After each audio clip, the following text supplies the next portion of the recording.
What's going on, guys? Vulkan here, and we have a massive announcement for New World. So this has been data mined and it's been looked at by quite a few people, and everyone was under the assumption we were going to get a winter event, whether it's a winter festival, something related to Christmas.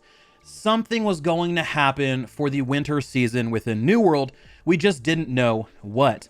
So we do have our December PTR announcement, guys, and there's a lot of really cool stuff packed in here. So we have a brand new boss to go fight. We have some new events happening all over the island.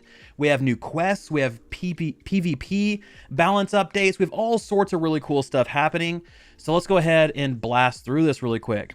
So this is out in the PTR. This is going to open tomorrow, December 3rd at 10 a.m. Pacific time. So if you're someone who really wants to jump out there and take a look at everything ahead of time, make sure to head out to this page, link in the description below, and you can get your PTR set up. That way you can check this stuff out. So new limited time content, guys. Look at this Yeti looking dude right here. Absolutely love it. This is the winter wanderer. Yeah, so here you go. The dichotomy of the Yeti, the winter wanderer, comes to the land.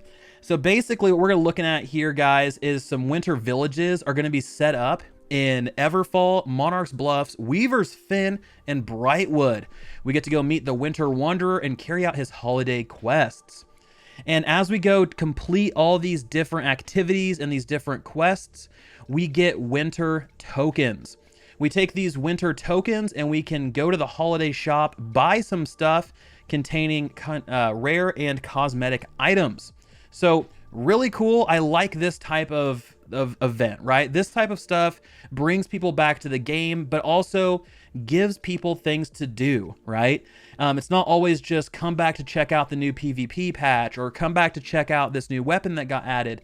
Some of these seasonal events are really, really interesting and things that are going to keep pushing this game in the right direction. So we have our winter villages, great stuff. We have some of our activities we're going to be doing, but here's what I really want to talk about as well. Ice caves. So we don't know a lot about these right now. All we know is that ice caves are appearing all over Aeternum due to the Winter Warriors' desire for a forever winter. There's snowy and icy caves that the Yeti use their powers to freeze up and make snowfall.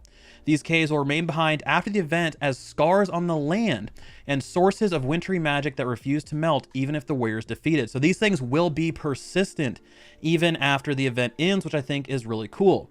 So we don't know a lot about these, right? Right now, I'm assuming they're going to be like little miniature dungeons, probably have maybe 1 or 2 bosses in there. You go through, you defeat them, and you get some cool loot. It's most likely going to be themed loot as well. So we also have some new content in here, guys. We've got some new quests, brand new quests that are unrelated to the winter stuff. So in addition to the new quest series offered by the Convergence Festival, the Winter Festival, there are also several new side story territory quests that are going to be offered in the Restless Shore in Morningdale. So this update introduced a new quest series associated with housing. So after you completed the main story quest, Encroaching Corruption, you can go talk to Architect Giacomo, and near your starting settlement to begin the quest series. So neat stuff there. Housing, right? I'm curious what's going to come out of that. Not entirely sure, but I know there's a lot of people that really want housing to play a bigger part in this game. We also have some new journal categories. So they added things for epic weapons and armor quests and skill progression quests. That way we can go through and sort things a little bit easier and keep track of things a little bit better. Okay, so these are the big things. Now, obviously the Winter Festival stuff, great. That's seasonal, fantastic. These are the core features that are changing, and I think this is really, really going to help people out quite a bit. So based on the feedback of the high watermark system and our desire to have a compelling and diverse endgame, they made some major updates to the endgame. So there's a new resource called Gypsum. This can be acquired each day by doing a variety of activities, whether you're killing open world named bosses, expedition bosses, outpost rush, arenas, corrupted breaches, basically any activity in the game.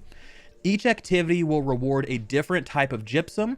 This can be crafted into a gypsum orb. And then these orbs can be crafted into gypsum casts of any weapon, armor, or trinket, Opening this cast will guarantee an expertise bump and gear of that type. They're probably thinking, what is expertise? Why are we talking about this?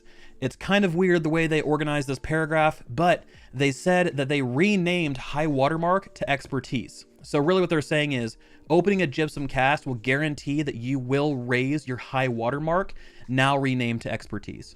So you have your current expertise level on each slot on your avatar in the inventory so players can easily track their progress. They will also now show a level up banner on your screen anytime your expertise level increases, which I really, really like. A little more awareness, right? Because as someone who doesn't follow a lot of stuff, right? If they go and they hit level 60 and they're like, what do I do now? And people are saying, oh, well, raise your high watermark system. And you're just going through and doing things. You don't really know if you're raising it without, going and looking at it. And it's a very poorly displayed system.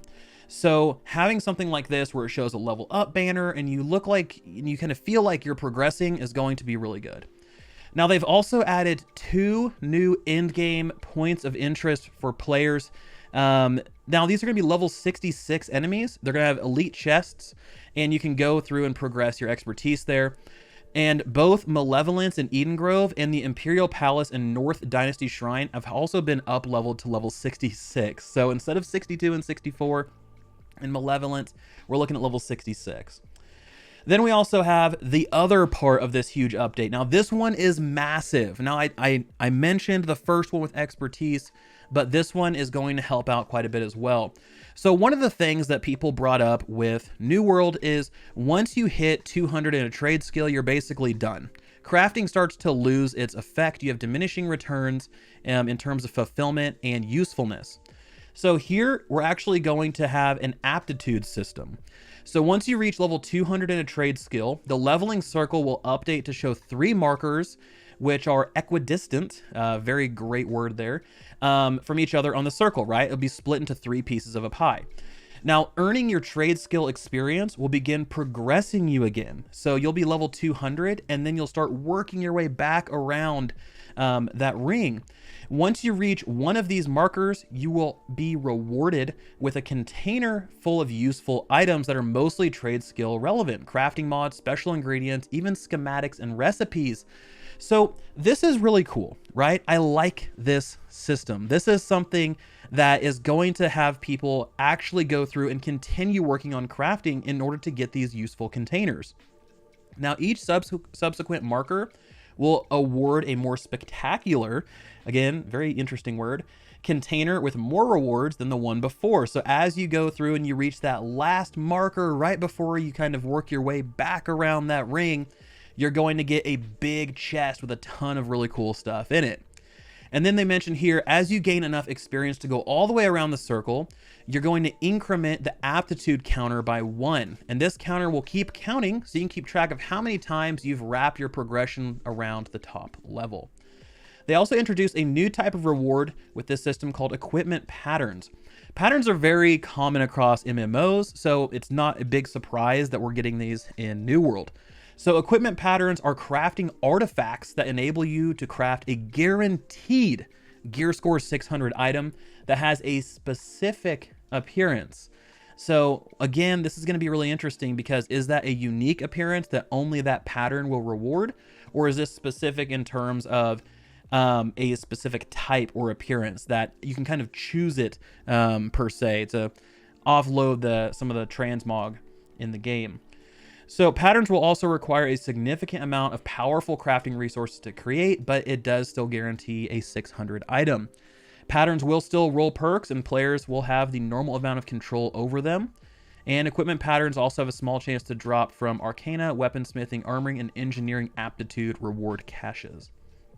So, like I mentioned, this thing is going to be really cool. I like the trade skill aptitude. I like the new name convention of expertise and the gypsum system. That way you feel like you have a guaranteed path to upgrade all your stuff. And it's not so much random or I have to go out and I have to do all of these particular things to just have a chance. The gypsum thing I really, really like. And then lastly, guys, we have some PvP balance changes. So let's dive into this really quick.